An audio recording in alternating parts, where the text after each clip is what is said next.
Well, thank you. All good with the technology? Yes. I still see question marks. It irritates me a bit, but that's okay. So welcome. I just want to introduce myself real quick in regards of what I'm doing here today. I mean, I could talk about me and what I'm doing a long time, but I think there are 4 necessary things that you need to know about me because why I'm here today. The first thing is that I used to be an elementary school teacher and vice principal in Germany. So I have an extended background in education, in elementary school education, that is. Also a little administrative, but more the teacher part. I also used to teach the German for Preschoolers program here, which means that I'm not only a teacher, but also a language teacher. And again, as you can see, because it's preschooler program, it's geared towards littler kids.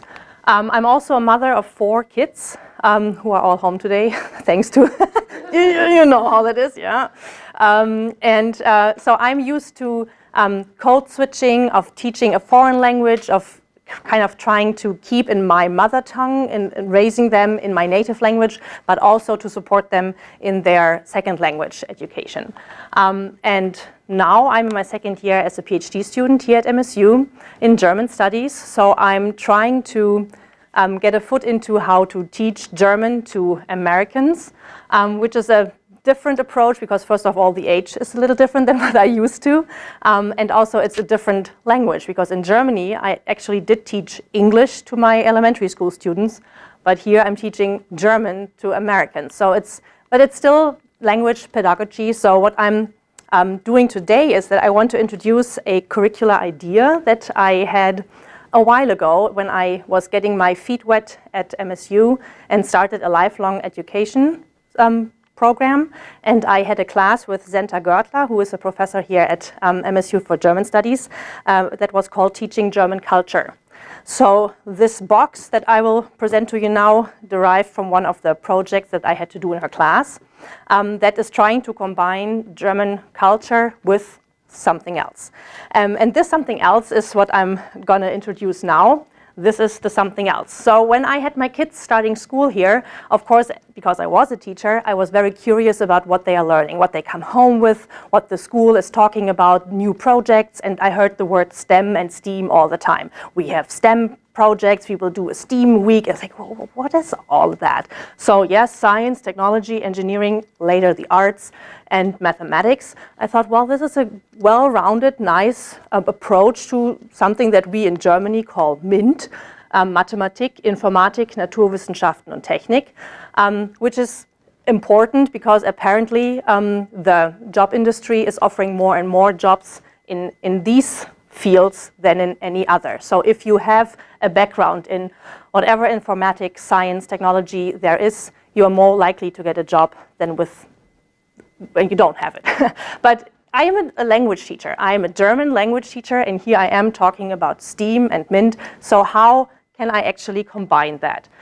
This is, I actually probably had to switch those. This is just the projected percentage increase of STEM jobs until next year, basically. So you see how many jobs there are in STEM-related fields. So I thought, well, there must be a way to combine what I like to do, meaning German language teaching or any foreign language teaching, with what is apparently needed, and that is STEM. So my question was, how can I combine German or any other foreign language and culture teaching with STEM and MINT?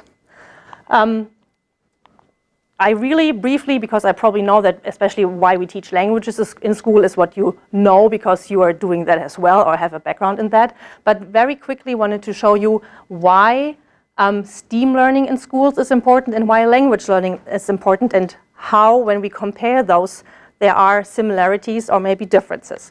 So STEAM, we teach STEAM, teachers teach STEAM in schools because they offer meaningful collaborations between the students who are working on projects. So they experience teamwork, they experience how they can work on different things together, and they have to talk about it to come to a solution. It increases critical thinking because they don't come to one solution from one angle. They have to think about different approaches to come up with one solution. It promotes equal rights, especially because STEAM is also geared towards only girl projects or people with minority backgrounds, that they get a special education in that to boost their confidence and to get them into those jobs. It exposes students to creative processes, so they really want to, those projects and the whole idea of STEAM teaching is really about how can we get the children to think about something in a different way, how can we combine what we know about from different angles to come up with one new creative solution. And it's because art is also, came in later, it's also a different approach to value arts in the progress. And as I said, it's good for the future in the job market. And language, it's pretty easy, the same. I mean, sometimes it's just the same way. We don't say we offer meaningful collaboration, but language learning is all about communication anyways. We learn a language to be able to communicate in a written or in an oral way. It increases critical thinking, yes, because sometimes you don't know how you express something in a different language, so you have to come up with a different way. Either it's hands or mimic, or it's an English word even, you code switch, whatever. So it increases your critical thinking in that way as well. It's supposed to be, and I just put it there because it matched so nicely, also promotes equal rights. I found that on the ACTFL homepage. I'm not 100% sure how I should interpret that. The only way I could think of is that people from different nationalities are seen equally because they have their own language, their own culture that they bring in. Otherwise, I found that comparison a little wonky.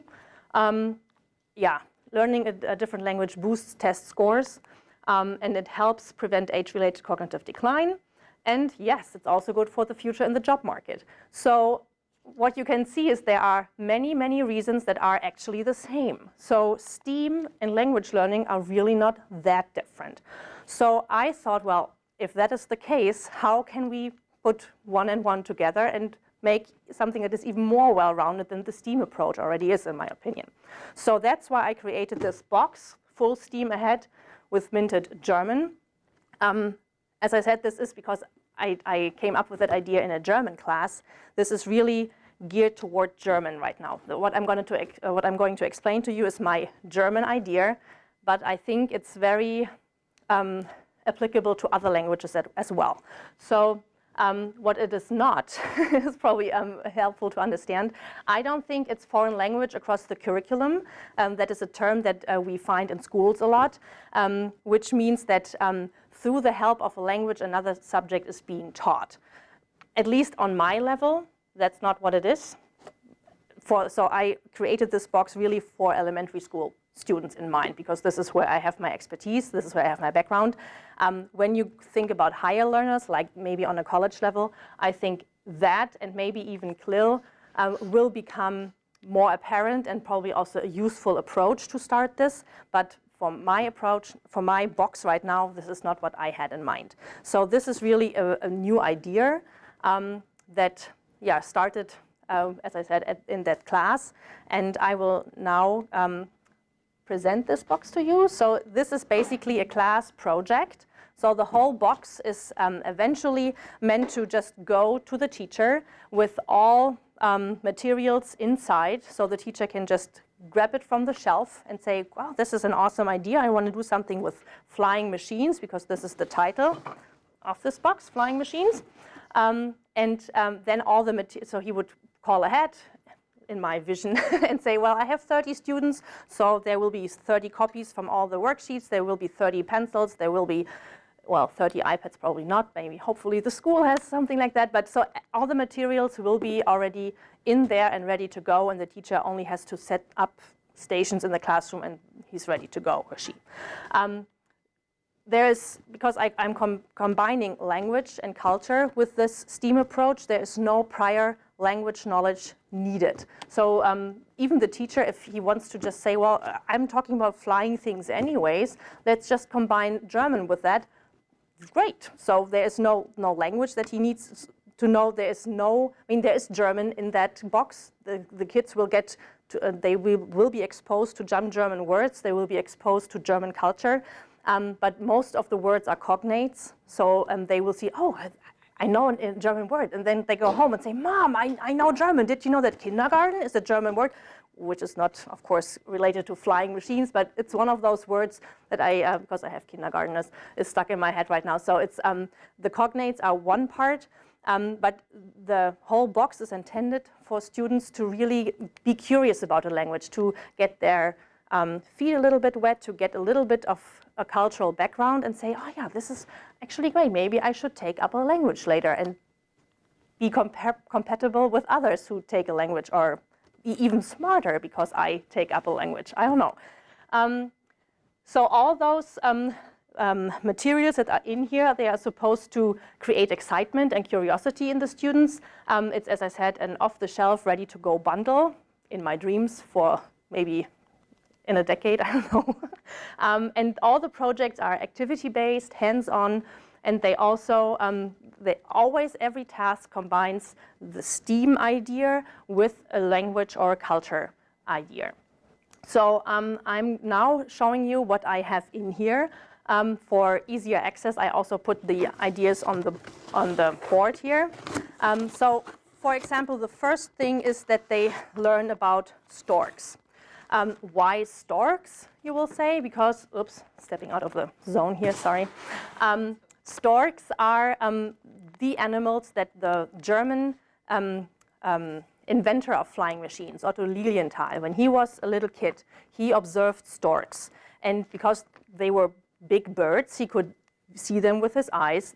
We didn't have anything like video recording at that point where he could zoom on, and he had to visibly watch them with his eyes. So storks were his initial approach to think about how to create a flying machine. So students would get a short, well, it's for fifth graders, right? Fourth, fifth graders, so that is already pretty long, but they get a text in English about storks and how they live in Germany and what they do and that they migrate and what they eat and how their nests are. And some of the words, as you can see, are marked in red, and those are the German words. So, for example, nest, because it's a cognate, it's pretty easy also with the pronunciation to come up to understand that. Of course, the English translation is always given right after in the brackets. And then we talk about the metric system, because the nest is, yes, 6 feet in diameter, but I said it's 2 Meter. So Germans are using a different metric system. So I pointed that out while marking it red. And winter is also one of the cognates, is when storks are migrating. I put one new word in there that the students probably don't know in English. It's Traum, for dream. So when they read, they can read some of the German words and notice, oh yeah, I know that word, I've heard that before, like the word nest or winter.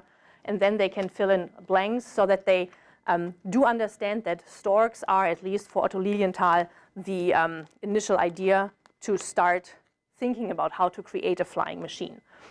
They are also allowed in that process to look at storks, at pictures, because this is what Otto Lilienthal also did.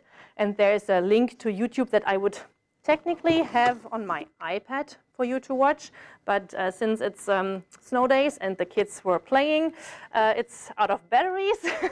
I mean, I can show you, I put the link on here. Oops, no, I didn't want to do that, sorry. I wanted to do this. Sorry. There is the link is here, or not. Okay. Well, you should always test it before you show it, right? So there was a link to a little movie where you could see a stork standing on the nest flapping his wings, because even when people try to film a stork flying by, it's very wonky, but that stork was on his nest and really flapping his wings, and you could see the specific shape that Otto Lilienthal tried to draw here. This is his drawing.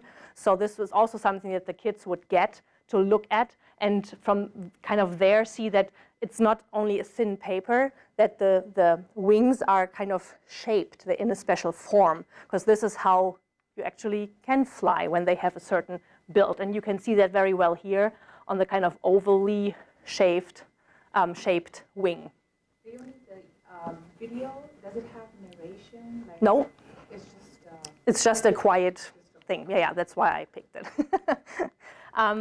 And then they will also learn a small culture snippet about storks, because the whole story about that storks are the child bringers and stuff originated from Germany.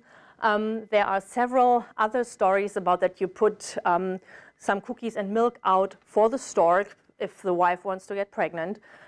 So there are kind of rumors and old wife tales about that bird that are really good to know. And I mean, it's really something that is so special for Germany that it's even spreading. I mean, I see storks here that have the little baby in its beak, and it's everywhere, but it's originating from Germany. So this is a very important thing to mention.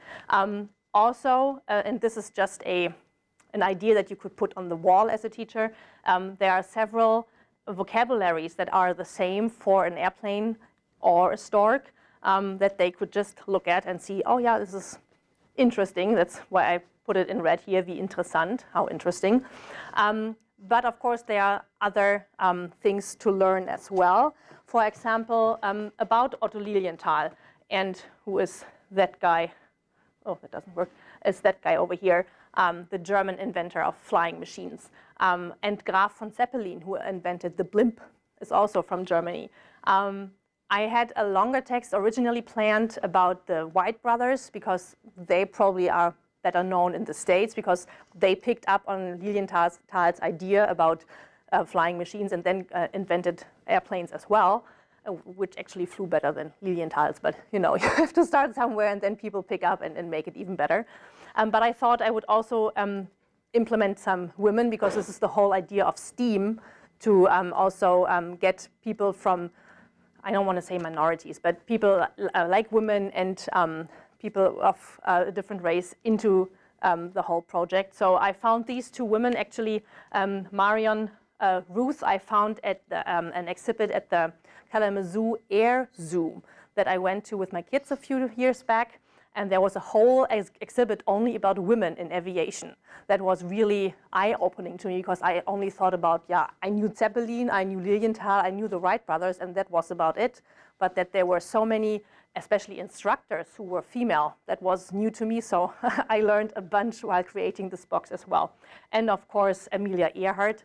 She cannot be missing when we talk about aviation. So again, it's a lot of reading for them, reading about German words that you can now detect easily with, well, because I marked them red. Then there are tons of projects for the kids to do. Of course, when you think about flying machines, the first thing that naturally kind of pops up is our airplanes that the kids build out of paper. So it's hard to implement German culture in a project like that. But what I thought was that I designed the worksheet in a way that I was taught to use in Germany. So we have kind of the task at the top, then a question, and then kind of it's guided through like a real science manual, sort of, so that you come up with that you have the material that you need, and then the execution, and then you have to write down your observation and an analysis. I haven't seen a format like that from my kids in school, so I thought, well, this is helpful, so the teacher doesn't have to run around hectically from one group to the other, but this is actually really easy for them to do by themselves. As you can see on the picture right here, I tested the whole box with a bunch of fifth graders a while ago. I also did a pre and post test to see if it's really working, and it was a little compromised, is it the right word?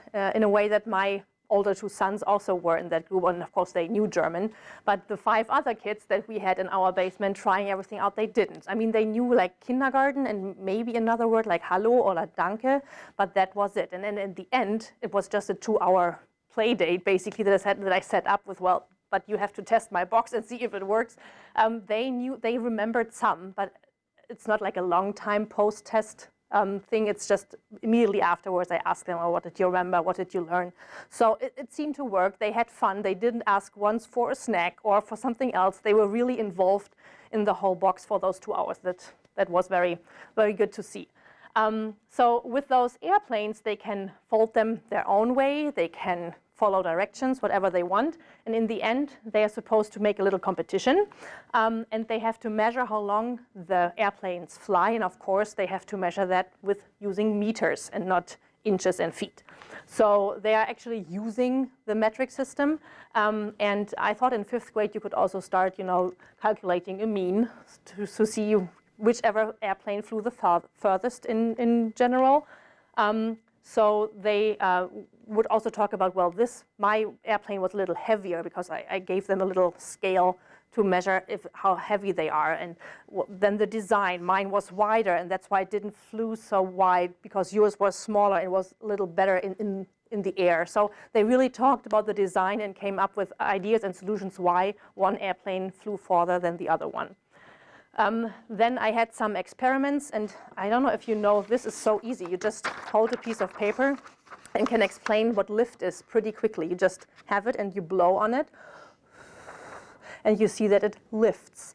And because this is of the, of the air particles that you are pushing away, and then the others press from the bottom.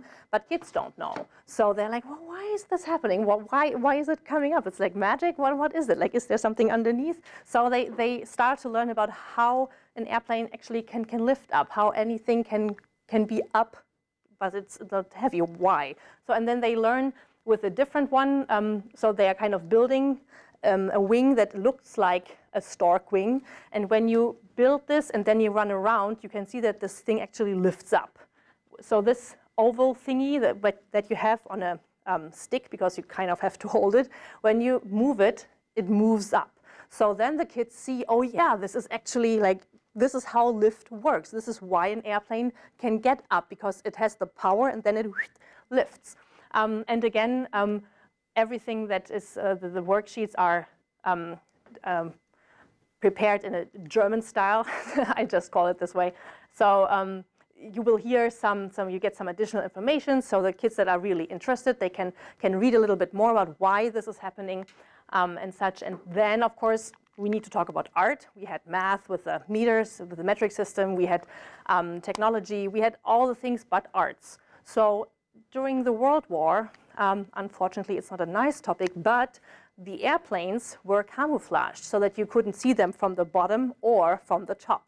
So you can talk about camouflaging, and you learn about different shapes of landscape. You can learn about colors. So this is a very easy approach to come to, in that topic, to fit in the colors. So you can then color your own airplane and decide, well, am I looking at it from the bottom, so I cannot see it, so it has to be like more like bluish, like in the sky, or the other way around. When I look at it from a different airplane from the top, it has to look like the landscape that is under us to kind of blend in. So this is all for, as you can tell, for elementary school students. It's not so much for students here. So I'm right now not teaching 5th graders, but I would like to implement a box like that. So is there anything I can do? So I thought about possible extensions. And I mean, you're all educators. You probably, while I was talking about it, were already thinking, yeah, I could probably put this like a little longer, and I can make it a little bit more harder like this. You can make your own exhibition with things like that, like an airplane that you have to camouflage, or even build maybe a little better out of balsa wood or plastic, or like let them design their own airplane, not out of paper, but a little bit more complex. You can do a field trip to the air zoo in Kalamazoo. It's not that far. You can, as I said, there's a whole exhibit about airplanes, aviation, women in aviation. It's really interesting. So just step outside East Lansing and see what is there to implement that. Or even for older students, when you Google like flying machines or whatever, I'm not the first person who's teaching that, who's ever thought about that. So there's stuff out there, like it's amazing. So this, I just copied and pasted from it's really an amazing written text about everything that has been done about the dream of flying, because it's older than Otto Lilienthal. He was not the first who thought about flying. There were, Leonardo da Vinci, books were written way before Otto Lilienthal even was born. So you can make a whole like booklet out of the whole topic. Like when did that happen? Like you start with how do you pronounce this in English? Icarus and Daedalus. Daedalus. Okay. So, I mean, this is very, very old. So, as old as the dream for mankind is of flying, this is how long there are texts and resources of things that you can do and read about. So, you can even have them research on Google and build in technology into the whole thing. So, yeah. So, what I wanted to talk about with you now is how to create our own boxes for students. As I said, this is for very young kids. I hope that I get a chance to try this box out a little bit more with students at an elementary school program and after school program here, so that I have more data to show you, because right now it's basically an idea and I only tested it with 7 kids in my basement. So there is not a lot of research and actual data there yet. But I'm hoping that I can implement with a different group. And I also started to contact the STEAM teacher at the middle school here in East Lansing to see if maybe a topic that he can think about, I can do something like that. It doesn't have to be flying machines. It can be a different topic, and that I can then try with his students. So I have a little research project on hands. So and this leads over to how I created this box. I thought about a topic first. Well, flying machines was very easy to come up with because there is this German inventor and there is the World War II that we had airplanes a lot. So that was a very easy topic to come up with. But while thinking about that, I also thought about time. Well, we can also make a project box about time, or Berlin or any other city in numbers. So how many bike paths do they have and how many undergrounds, and what is an underground system and how does it work? And even, I mean, if you think about a specific person in your native country, Gutenberg with the book printing also was like, oh yeah, sure, you can do a whole unit about that, and then implement German language and culture in it. Or musicians, why not talk about Bach and the fugue? It's just a possible different topic that you can make a box out of.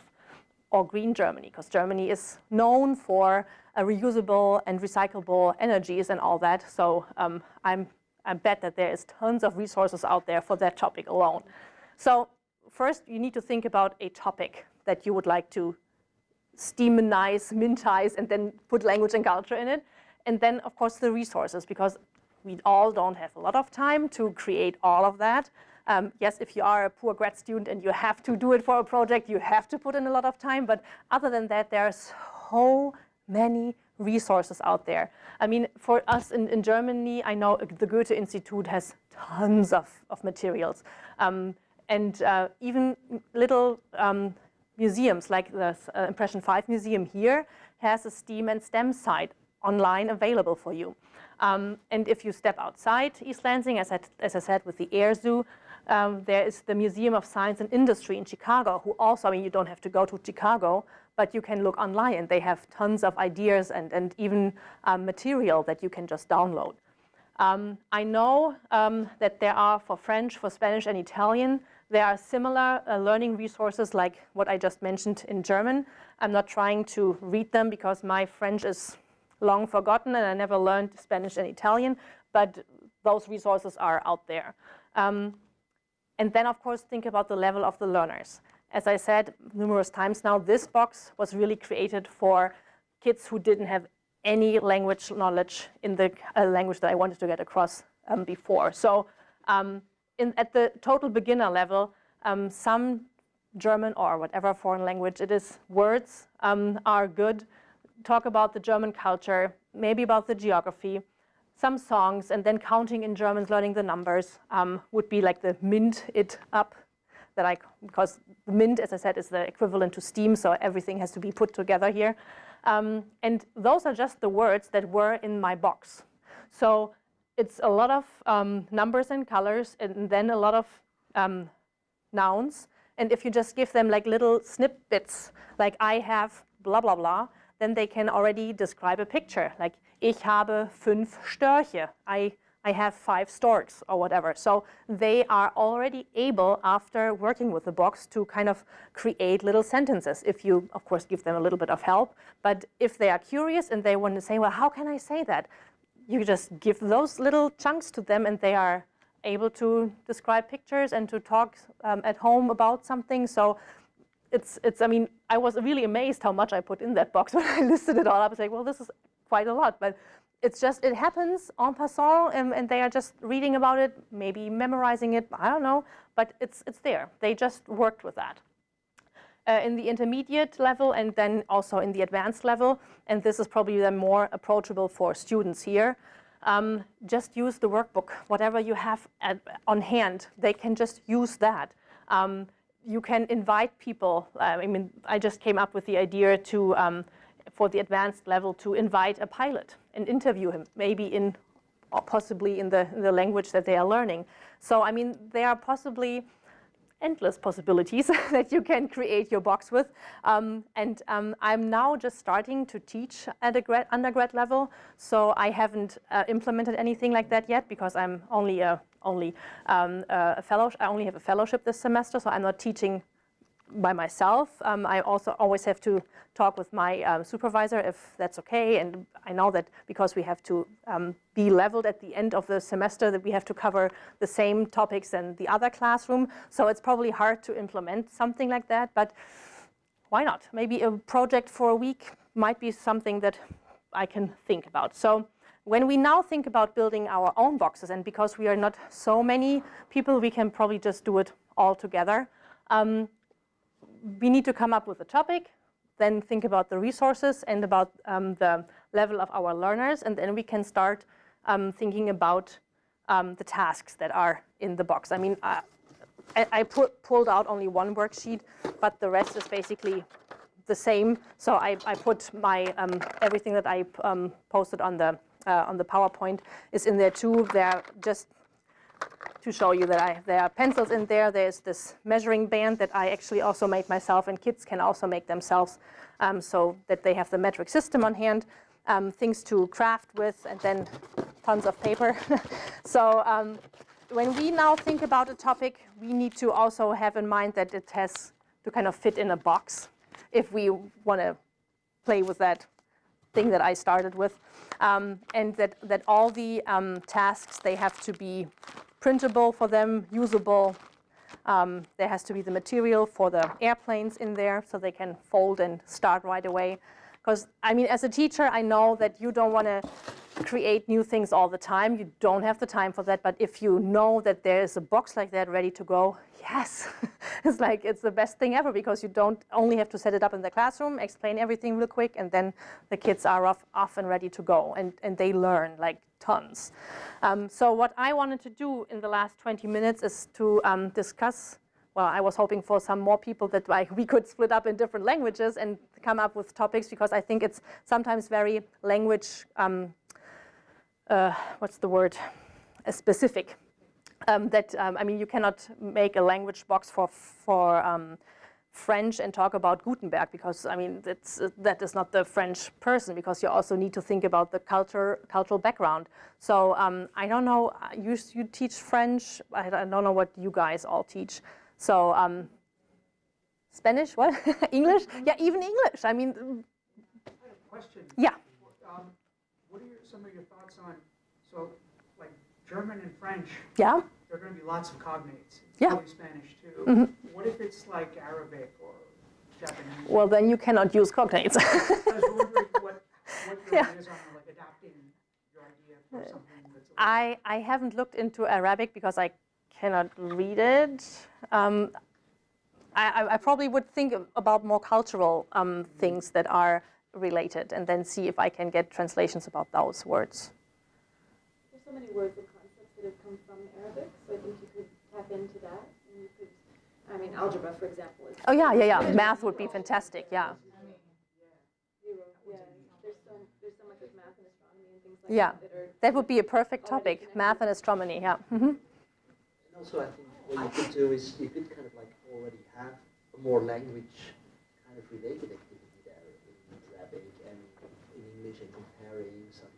Number Or even using Google Translate, basically, just like putting it in there and just like, okay, just look it up and see what that kind of like translates to. Mm-hmm. Well, when you look at this, you're teaching it in the student's native language, and then they're exploring a different language. Yes, And that was so- the initial concept, yeah. And so in terms of what you want them to carry away from it, you want them to have encountered some words, to Yeah. believe they can learn a few words, to learn something that's specific to Germany that German children would learn about. Yeah. And so in an American classroom, this is exposure, so you're connecting to the history of another country connected to that science that you would also be exposed to. But if you're in a dual language program, they have to teach this content. And a lot of those teachers, when they're working, they have expertise in one area or another, and they don't know necessarily how to draw those connections. They're not trained to draw those connections. And so I think there's a really important role for this kind of thing, like defining the lessons and defining them in such a way that you're saying, this is what we're calling cultural content, but we're doing it in a dynamic way that gives you more insight. That's not just saying, here's a little piece of culture that we're sharing with you. Yeah. I mean, this is really, you have to see what are the people that you're giving this box to. As I said, this is really for people with no language background, just to make them curious to pick up a language later, because they hear a little bit and think, hey, this is actually cool, I want to do that later. On college level, they already have probably some German knowledge or some other language knowledge, so it has to look different. I was just going to say a side remark. I've been asked by the organizers of the MSc Science Festival if we want to do anything, and now I can see. I Yes. have your email. Poor grad student with not a lot of time. It's too late. Oh, okay. They're all ready because they. Oh, that's in April, right? April. Yeah. And they're probably all set with their presenters and everything. Yeah, next year I have more time. I think it's already come up in conversation that you have faculty who come from all over the world, and those faculty may not know how to bring their existing language skills together with whatever it is here in the sciences that they do. Yeah. They may not see, I mean, there should be like a grant to get to tap into that combination of skills. Yeah. But so thinking about how this would translate to the college setting, for one thing I kept thinking, oh, we'll just put it all online, and then the students can access it, and they can do these different things. And yet, one of the things I think is really powerful about this is that it's so hands-on. Yeah. I mean, especially with this topic, it's just, Exactly. And even opening the box, Yeah. it's so hands-on. Like, what's in there? Presents. And so even if it was available online, you would say, print all of these things out, but here's how you want to present it. Yeah. So that it will have the kind of influence and excitement. Yeah. Yeah, I mean, and here you can see that my roots with elementary school are really strong. I immediately had the setup in the classroom, like, oh yeah, there's one station and another one, and then kids can walk around and do and measure in the middle, and have them, oh, they are building flying machines, like, oh, I want to do that too. So this is, yeah, as I said, that's why it's important to see where I came from, because this is... whole thing, how many hours did it take? To create that? Sorry, For me to create this? to teach that whole session. Well, with those 7 kids, it was 2 hours. But they were really smart kids and a small group. Now I'm going to shut my mouth. I was just wondering, Leonie, what your thoughts were on, like, I've been involved in Belgium in pretty much the same thing, and I was just like, one thing I felt like we worked on a similar project for a big technology science museum. And what also really worked, if you would expand this, is link this to a storyline approach. Oh, So yeah. kind of a narrative, a story that basically brings the children in what they need to do and connects even all these activities. Yeah. So that's one thing that you could think about. It's like even have a story about 2 characters Yeah. that are. We did it. It was focused on space. So these were like 2 kids whose mother was a scientist. Yeah. And Yeah, I mean, to a to secret just space start, camp yeah, and of course, so yeah, I on. can totally see that, And yeah. you see how that would basically also stimulate their imagination and Yeah. really gets them into Yeah. the work. But the other thing was, Just to expand from it. yes, and to expand on it, and then they could even, like Leonardo da Vinci, start building little planes and all Yeah. that kind of stuff. But one thing that I was like, because like with the German now, for example, from a task-based perspective, I always like feel like people need to be even more challenged to learn the language and like be pushed a little bit more. So I was Yeah. immediately, when you saw the instructions of folding the plane, why wouldn't you just present them in German? Or why not, perhaps not all of them, but like even just like one of the crucial ones, just present them in German, and then they might. Yeah, so I Google put Translate exactly that for the intermediate the level. intermediate Yeah. level. I was like, why not even already at the basic level? Because they can read, Yeah. they can always try to figure it out. It is a little bit like a And they game, can see a what's mystery, happening but it's anyways, something yeah. crucial that they would basically involve them more in the code and kind of cracking. That's the a good code idea, for yeah. German is. So I wouldn't. Even things that we're afraid to do, like if they Yeah. have it on paper, they have the instructions in English with Yeah. a little bit of German, Mm-hmm. but then they watch a how-to video that's only in German, Yeah. and then they have Yeah. multiple ways to interact with that so they can understand it enough, Yeah. and they want to understand Yeah. it more, so you create the desire. Yeah, I think that's what. Yeah, there's a lot of interesting of German there and the culture, but like even engaging them a little bit more. Okay, we're even going to figure out the language, how it works. Yeah, I think honestly my folding instructions are without words anyways. Oh, yeah. But I mean, yeah, sometimes it's putting them in German there would totally work. Yeah, Yeah. I didn't think Yeah. about that. Yeah. I think that marketing it to language teachers, if you want to make it, if you want to integrate this with language learning courses, so what you're doing is in a mainstream course that they're bringing this in. Yeah. But if it's in language learning, then it would be a matter of just going back to proficiency-based instruction and saying these are the statements Exactly. that describe what they're going to be able to Yeah. do with the Yeah. language. And the flip side is that it gives teachers a very concrete reason and opportunity to get students to use Yeah. these. I mean, I came up with the idea because my boys had some STEAM project in school, and I thought, well, this is actually, I mean, something like, it wasn't even airplanes, I think it was earth erosion or something like that. But I said, it's really nice that they're doing this a whole week, like a project, everything is geared towards that. And it would be nice if we then top it up with a coding of language.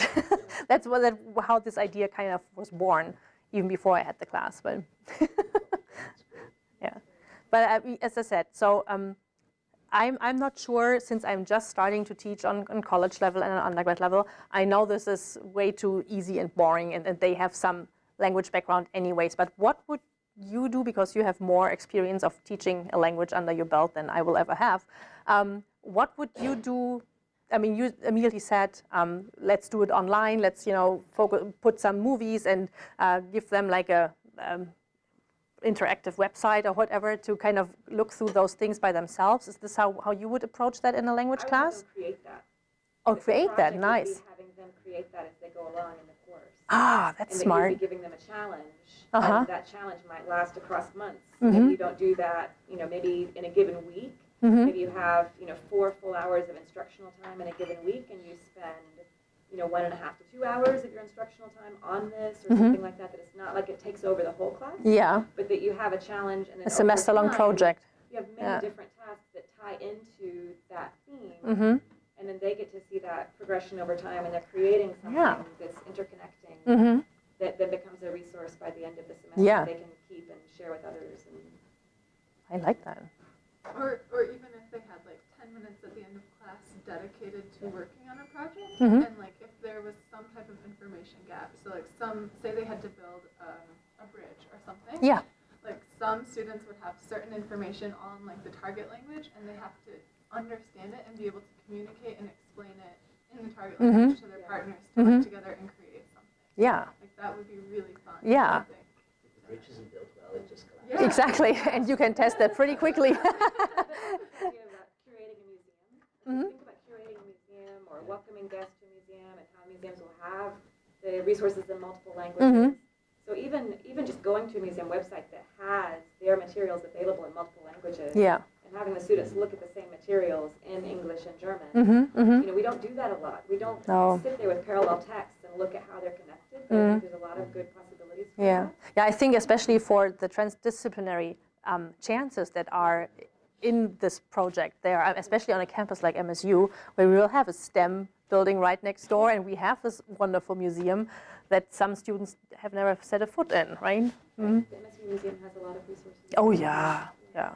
So for the A in STEAM, Yeah. it made me think of something that we tried a few years ago in our French camp. So we actually, we were teaching them French and everything, and then I made contact with this lady who was working in WKAR, and she was very into French art and things, and an amateur painter of sorts. So I had her come and actually explain about Impressionist painting with Monet to the kids, and she actually talked about the elements that are typically on an Impressionist painting, and had the kids create their own Monet Yeah. versions. And we have the art center right here. They offer Yes. classes for kids even on Saturdays. So Yeah. So explaining what colors to use and how do you do this so that it's kind of like not very specific, but a little blended, and how to, just the science behind it. Mm-hmm. Of course, she doesn't know as much French, but I could see how this thing could be incorporated Yeah. a little bit in that to, Mm-hmm. have the kids, again, do a hands-on Yeah. with. Yeah, I that mean, kind of thing. even when you think about literature, I mean, it's hard for beginner level to really read a whole book, but we have the comic section at MSU, the big, like, world biggest comic collection here at MSU. So you can look at the comics from a certain language, and you don't understand every word, but you see the pictures and you grasp whatever you can, and it helps to read a whole book, even if it's only, and I really say only in big quotation marks, only a comic, right? Like, say, a graphic novel. Sounds better. Yeah. Also another, just another in terms of idea, and this we did in one of our enrichment programs in the middle school, in Holt, where an undergraduate student went out there for a few weeks. But this was for students who are already learning Spanish as an extension, working on these kinds of stuff. So what she did was she just got a list of the kinds of topics and vocabulary that the students have already seen, and she built a kind of a 5 or 6 week schedule with those topics, but went in there to provide some more extensions to that. So for example, with the topic of food, she went in there, instead of just giving them vocabulary and stuff, they talked about the food pyramid, how many calories, what's healthy, so adding, there's math. Exactly. Yeah. So she did that, and she had, but that was for the students who were already. Well, yeah, but I mean, eventually, but- I would love to have those Yeah. boxes differentiated by level Yeah, and knowledge. So like and it fell under your intermediate Yeah. level, where they already had some basis. Mhm. And, they had the vocabulary that they had seen in class, and then you're coming and using that in a very concrete way. Yeah. And the student had an opportunity before doing this program to go to Mexico. So she brought back like cereal boxes that have all those, how much iron, 3%. Yeah. So they went through all of that stuff, like you said, with the numbers and the calorie count and whatever else that she wanted to incorporate. So that worked very well. Yeah. Other questions or ideas? I mean, I'm really hoping that eventually I can create a box and at least test it in the undergrad class that I'm hopefully teaching in the future. But I mean, those ideas they are still flying to me because I have so much worked in elementary school. That's why I have the first prototype box geared toward that age group. But I would like to do that for undergrad students as well. And I mean, their beginner level is a different beginner level than elementary school kids, right? Although I think they would also appreciate some paper airplane folding. Yeah, in high school there are so many science experiments that don't, well, perhaps they don't all fit in that box, but No, larger no. box, but Yeah. that don't require that much material. Yeah. Just like- Yeah, and even if you would do it online, then you don't, I mean, yeah, I get it that I know the last time I presented this, I forgot to open the box and tell what's in there. And I'm like, whoa, what's in the box? Show me what's in the box. This is like, now I'm showing you, this is like opening a present almost, right? It has something to it, that it's like a physical thing. and even like Leonie, like you have the little meter there, which is wonderful, but also they could make one. Of course, yeah. Again, For sure, yeah. That's why I made it myself to show them. Well, this is just mine, but you can. It's easy with a roll of toilet paper and some yarn. Yeah. Just make your own. Yeah, for sure. Yeah. It is intended to be a self-project, self-made thing.